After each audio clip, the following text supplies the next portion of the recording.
Y'all, I stepped out into this dating world, and the way the streets welcome me back, baby, it's pee in the dating pool. It's pee in there.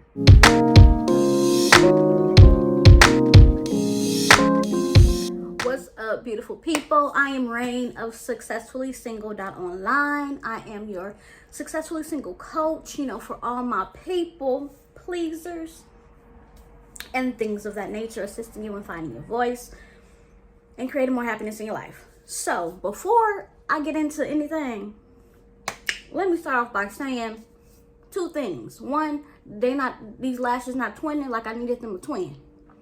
And I'm saying that because I'm going to pay attention to it the whole video, and it's going to distract me because I get distracted easily. Two, I got a slight lisp. Work with me. Okay? Welcome to another video. I am the owner of Successfully Single Prep School, which I talk about a lot, obviously, because I love it. I went through it, and it's a lot of what we're missing in the schools, dealing with relationships between ourselves, our families, co-workers, loved ones, just like basic skills, awareness, and tools that school skipped. Okay, but today is special. So this wasn't on my roster. This was not planned, this little video here, but it was much needed because what happened was, y'all, I stepped out into this dating world, and the way the streets welcome me back, baby, it's pee in the dating pool. It's pee in there. It is. And a little situation occurred, right? And this is for, I want to say I don't know who this is for, but I do. This is for those of us who are sensitive, who have big hearts, who tend to not necessarily be called mean, but we don't let people in as easily because we know that if we let you in, you can hurt our feelings, and our feelings be hurt.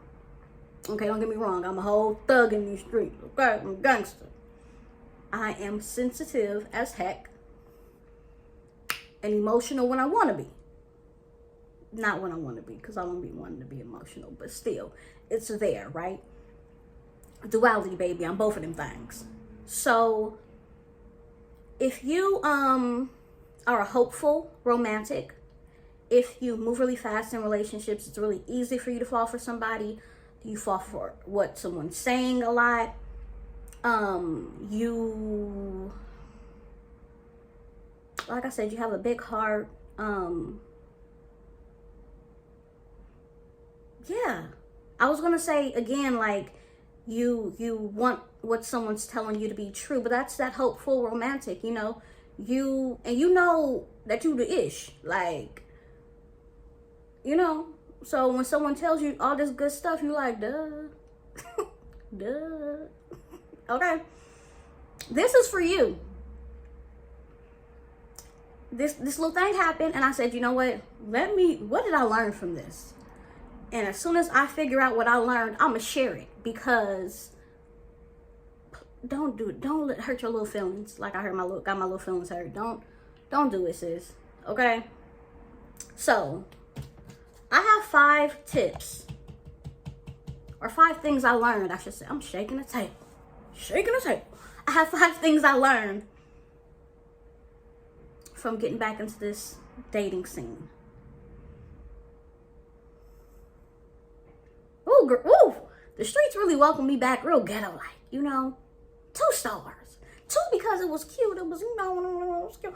But 2, do not recommend. Okay. So first things first. Number 1, set intention. Oh, wait. So sorry. Especially if you have done work on yourself and you have been out of the dating scene for a while. One thing that I noticed is that in conversations when people are asking me, oh, what do you feel about this? How do you do this? You know, da da da.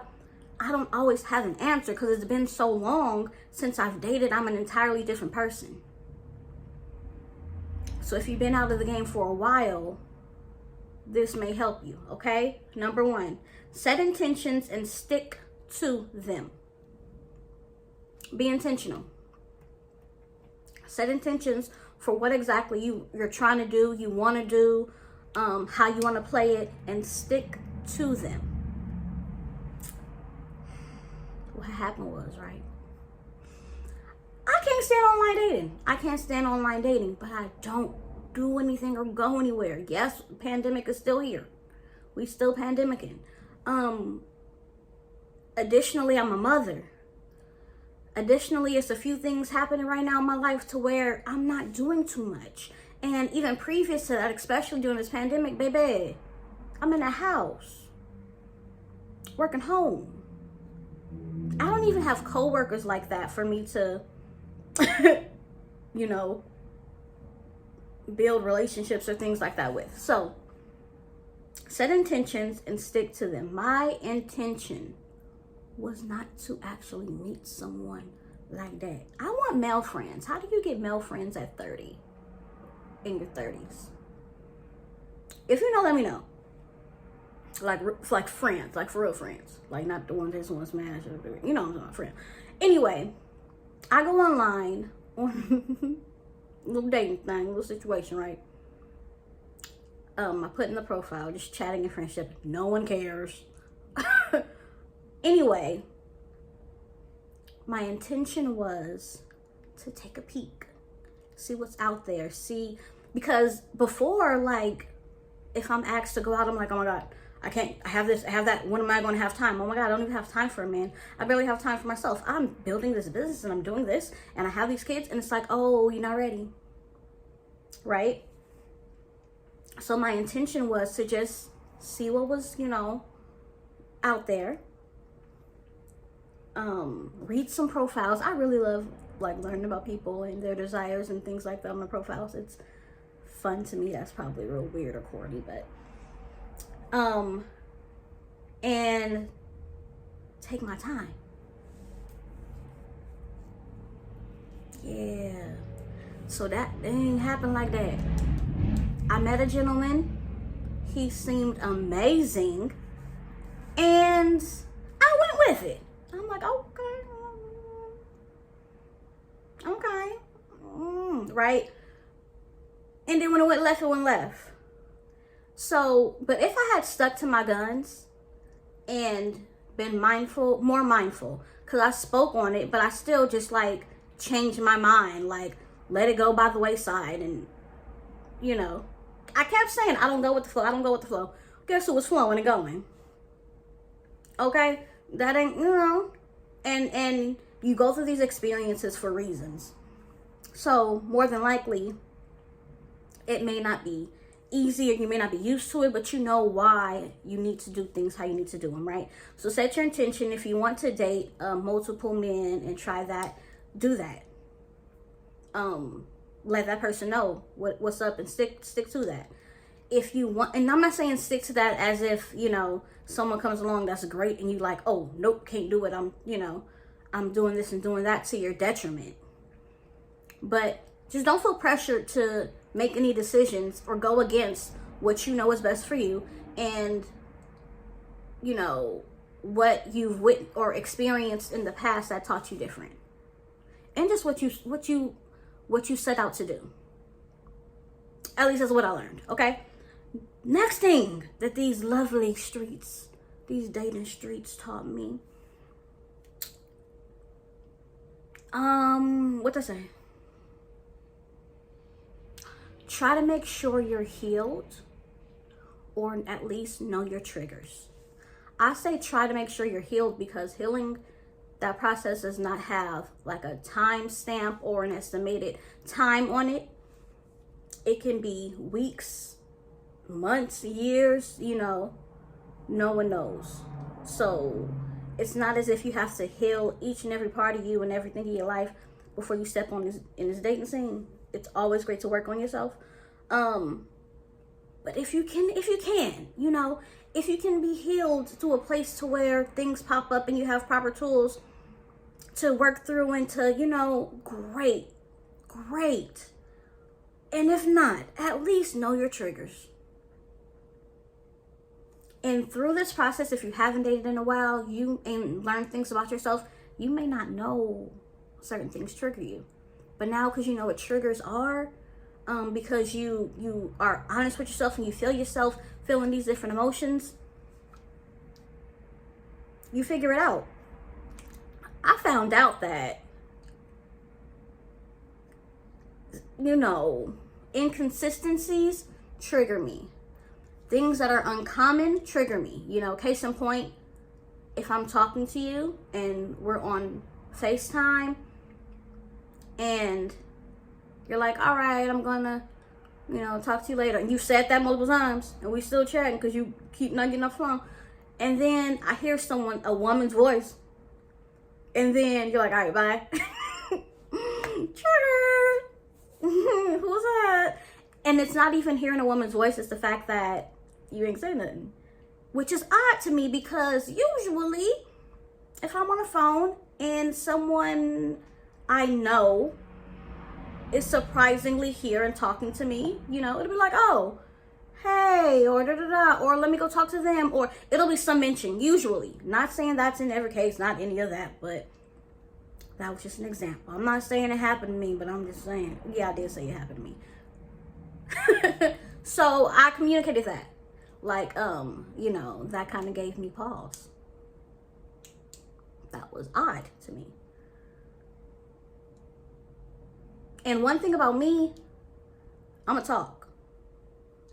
It may take me a while because I process things, but if that thing don't go away and it's sitting on here, I'm gonna say it. I'm gonna say somebody. So try to make sure you know your triggers and understand that you may learn some of your triggers, and please speak on it. It's not gonna do you any good to sit with that and to hold that and keep that to yourself, especially if this is a person who desires to get to know you better and just understand how you work and you know, even why you feel triggered, what exactly happened, so that they're not continuing, you know, the same behavior. And also, if you tell someone that something triggers you and they acknowledge it and yet they still do it, that's a big sign. I'm saying, it's a flag. The flag is red. Okay. The third thing that these lovely dating streets taught me is to speak on your communication style. Ask me, we all need therapy. We all need therapy. We all need someone to talk to and help us work through certain things. There's a lot that we don't understand about ourselves or about our upbringing or things that happen and how that manifests today in our adult life. So I think therapy is beneficial for everyone. If nothing else, just to have someone fully hear and listen to you. Like they fully and actively are listening to you. That's big. We don't always have that, right? So that being the case, it's good. I think it's good to understand that everyone may not think like you and understand things like you or have done the work you have or what have you. We're all different. You know, we have different experiences, different upbringings and things. The way you communicate may not be how someone else communicates. The way you communicate may be triggering to that someone. And vice versa. So I don't think we always think about this, but it's really good to communicate your communication style. I ask a lot of questions. Like I speak on what's what. I don't mean any harm by it, but I'm gonna speak on something and I'm gonna ask and I'm gonna try to figure out so that there's understanding on my part. Because one thing about me, I done said that a couple times in this video, huh? I don't like nags. I don't like to be a nag, and I don't like being nagged at the very same time. I do resolutions. So if there's something, I want to get to the bottom of it now so we can put it to bed forever. i.e., I'm going to ask you this question and I'm going to ask you that. And before you dig too deep into it to think like, why are you asking me that? Or what do you mean by that? I don't mean anything. I genuinely don't know. That's why I'm asking. You know? And it's beneficial to communicate that, because if that's not how they communicate and that's how you communicate, for one, they can understand where you're coming from in certain situations, not be defensive or offended or what have you. And then also, you can feel understood and heard and, you know, catered to in that way in regards to your communication style, because you want to know theirs too. Y'all don't want to keep triggering each other on accident, because neither of you are talking about how you like to be talked to or how you like to communicate or what that looks like to you, or the fact that you have trouble communicating certain things, or that you will feel uncomfortable with certain things, or, you know, whatever it is. Communicating that, understanding your communication style and communicating that with someone so they know, like, I'm not trying to offend you. I'm not mad at this. I genuinely am just trying to put the puzzle pieces together, because right now I'm confused. It's kind of mumble jumbled, you know? What are we on? 1, 2, 3. The fourth thing. And this is for hopeful romantics. This is for those of us who just want to be in the relationship already. We just want to get there. Can we get there? This is who you are. This is amazing. Love it. Can we get there? Set boundaries for your time. Set boundaries for your time. While taking your time as best you can. As this is your life. You do what you do, boo, and you enjoy it, live it.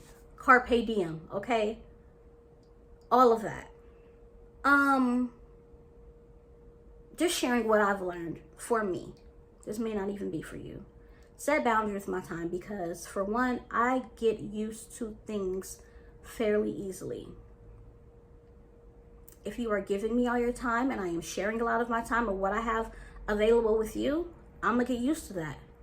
And it leads to missing someone a lot or quickly, or, you know, because now I'm used to A, B, C, and D, because only for this amount of days we just talked this much.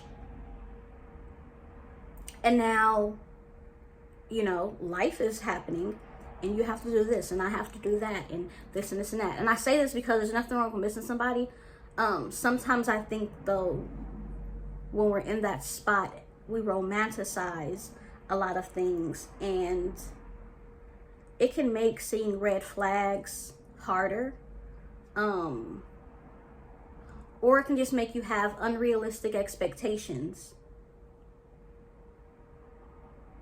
Because, you know, when you had those free days and that was amazing, and now you want this person to be as available, baby, they gotta work. They got things to do. They may have to raise children. Like, you know, and you have your things to do too. You know, be mindful of that. It's great for you not to throw away your friendships every time you start dating someone, or, you know, being around your family, that hobby that you love. It's great to continue all of that and be able to add them into your happy world. Number 5. Be the person you say you are. Be the person you say you are. I learned this, what did I say, learned this? I'm gonna say I learned this unexpectedly. Well, it was all unexpected. But, okay, what happened was, through doing a lot of work on me, through being single, not in relationships, not dating even, for quite some time, there are certain things I see, or there's a certain woman I see me as. And because I'm not in practice, I'm not actually dating, I'm not actually doing these things, I can get comfortable where I am. Solo, worried about me, focused on me, prioritizing only me and mine. And, all right, boom, scenario. This happened to me with this gentleman. There was it's so great to communicate, again, your intentions. I, am dating around. I am just wanting to meet someone amazing and just be with that person. I am whatever, what have you. Great to communicate that. I didn't communicate that. Well, no, I did. What'd I say? I said something that was like, I'm really testing this out. I'm not trying to lead you on. I don't know how this is going to go because I'm new to this. It's the whole different. Let me tell you something. These ain't these streets I was in back, before coronavirus. Is this a coronavirus thing? These some whole different streets. They done gentrified the dating streets or something. No, they didn't. They done turned it into the projects or something. I don't know. But these are some different streets. So, what happened was, there was an assumption on his part that, and I say on his part because I didn't ask, nor, let me just stop going everywhere. The conversation of, are you talking to anyone else? Are you dating anyone else? Never came up. The gentleman and I were having a great time getting to know one another. I made a comment that made it seem to him as though I was talking to other guys. Not what I was talking about. I was actually talking about messaging a friend who is a woman. But that's how he took it. And he kind of said, oh, you talking to other people? JK, laugh out loud. And I'm like, everything be funny to me. I don't know why. I'm like, good and well, that was not a JK, LOL. You were serious. And then he's like asking again, like, you are? I'm like, see, that's fun. So by the time that I actually caught up, I'm like, not romantically, And because there was an assumption that, like, there is no need to converse with other dudes, I'm assuming that you are not already friends with. Why you doing that? What you doing? Now, when I say be the person you say you are, the type of woman I see me as is not wasting someone's time, not wasting my own time, respectful of them, as they're showing respect, honest, and if someone is making me feel reciprocal, if someone is making me feel special, making me feel like a priority, I'm gonna reciprocate it, or I'm gonna communicate that I'm not there. Baby, I was loving it. I was loving every piece of it, because the truth of the matter is I desire everything this gentleman was talking about. Everything. And I'm like, I'm amazing. So why would you not be feeling me like this? You know what I mean? Like, inwardly. Not even, beauty's in the eye of the beholder. I could be ugly as a bug to you. But inwardly, I'm amazing. It don't take a whole day to recognize sunshine. It don't. So that being the case, I'm like, all these great things that are being said, I feel like it's doable. It's all doable. It sounds good to me. Ergo, because there was a discussion like, oh, so you're talking to other people. That's not cool. I feel a way about that. I screen recorded me deleting a profile, the only profile that I had up, because, like I said, this gentleman was making me feel like a priority. I'm a reciprocate. And to be honest, because we're communicating the way in which we're communicating, I really felt like,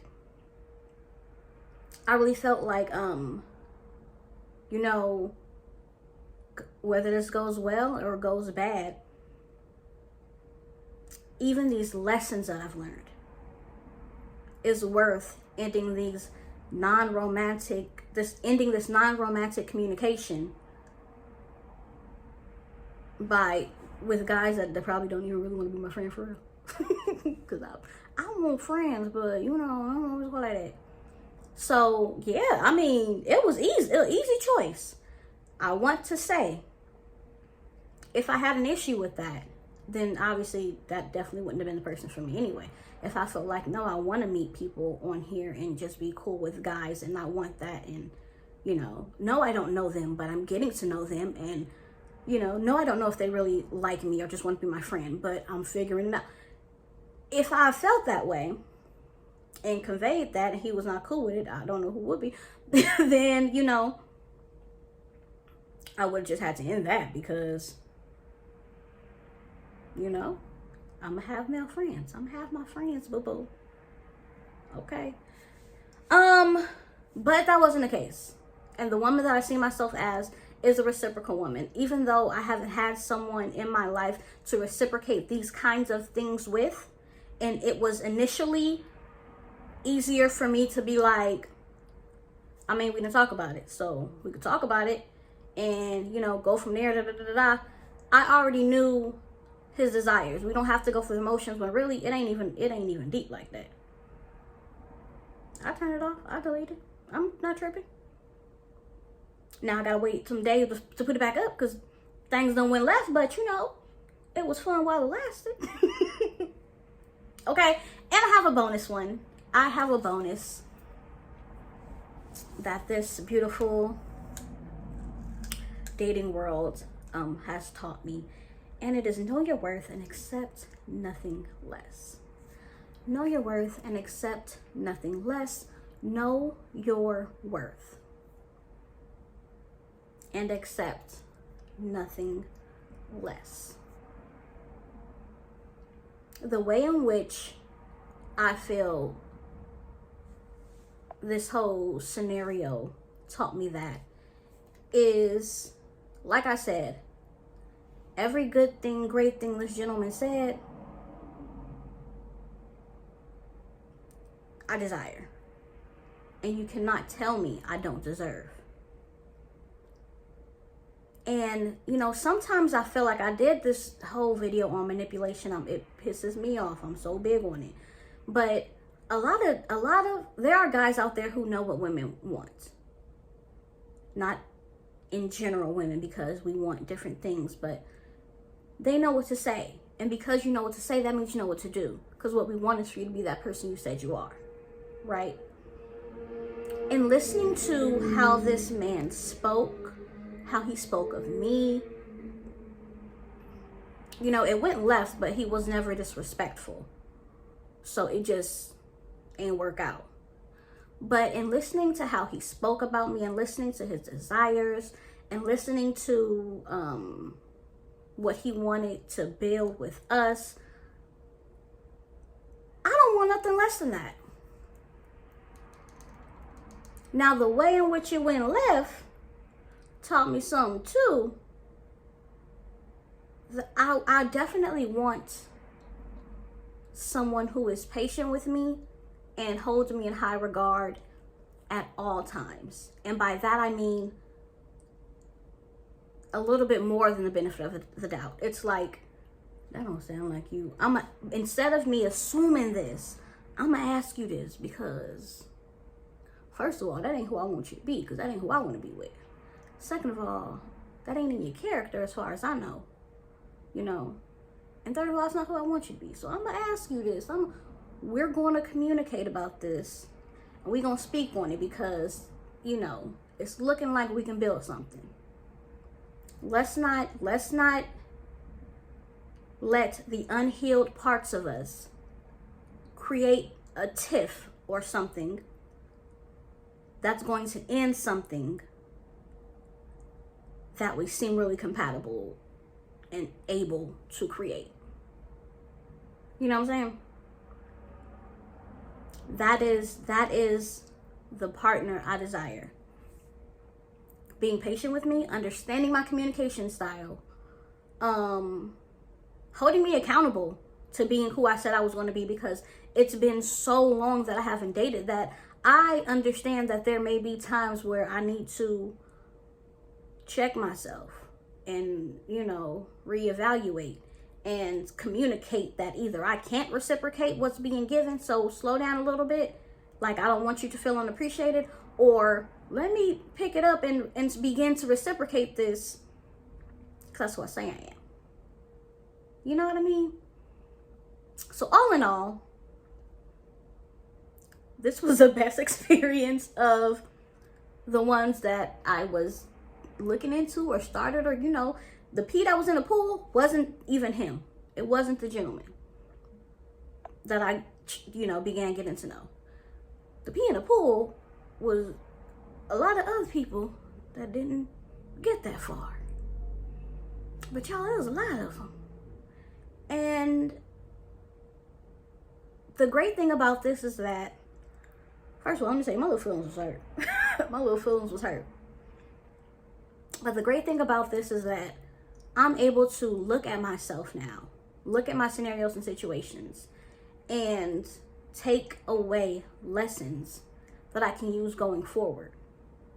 So that because the tools, even if you have the tools, they're not always easy to use.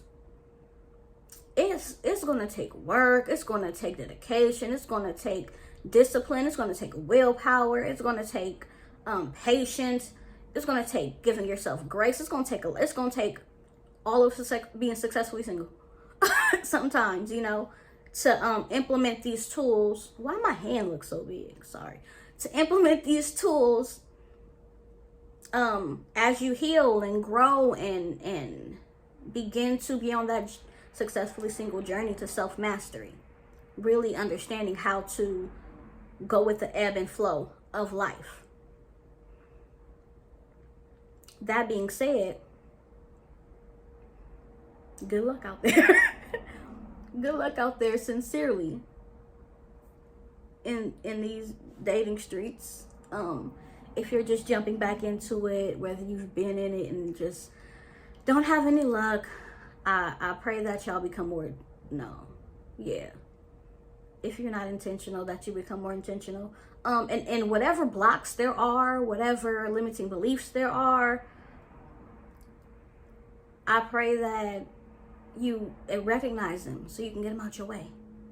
I was watching something today with this young woman, and she was talking about being delusional. She said, don't be realistic, be delusional. Be delusional, because people are out here attaining what others call delusions. Like, maybe it was delusional for me to be like, if he never said he loved me, but if he would have said he loved me, I would have been like, it sounds about right. I'm lovable like that. It sounds,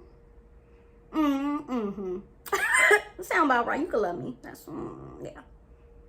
I don't know if that's delusional, because there's supposed to be a certain period of time for someone to love you, but you can love me in 20 minutes, baby. Let me tell it. You know? And I really, that really resonated with me. Be delusional in your desires and your wants, because even if you don't attain the delusional stuff, you're going to go so far. You're going to get so far from where you are now. Just reaching for something boundless and limitless. You know what I'm talking about? Yeah, so I done held y'all here for 30 minutes. I'm going to go ahead and stop the video. These were some tips that I learned when I just took my little tail into these dating streets, and the streets welcomed me back real ghetto-like. Speaking of ghetto-like, do I look like a round-away girl? Because I feel like a little 90s joint, you know what I'm saying? With the brown and a little lip and the, you know, like this girl, cute. I feel like a little, you know, yeah. Okay, anyway. Y'all, I don't know where I was. I enjoy making these videos and hoping and praying that it reaches exactly who it needs to reach, and that it resonates with you, and that it helps you in some way, so that you do not have to go through what I have been through and going through, what I'm trying not to continue. This, let me go through it, baby, so you ain't got to. Please. Please. And just so we could also relate to one another, because sometimes we go through things and we think it's only us. We don't realize that it's a bunch of other people going through this out there too. And you know, we're not weird or that different, or, you know, it's not just happening to us. And I said I was gonna stop talking, but I'm still talking. Thank you for watching the video. I hope you enjoyed it. If you want to leave a takeaway, let me know. Let me know, because I'm excited to know if this helped you at all, okay? God bless you. See you in the next video. Bye-bye.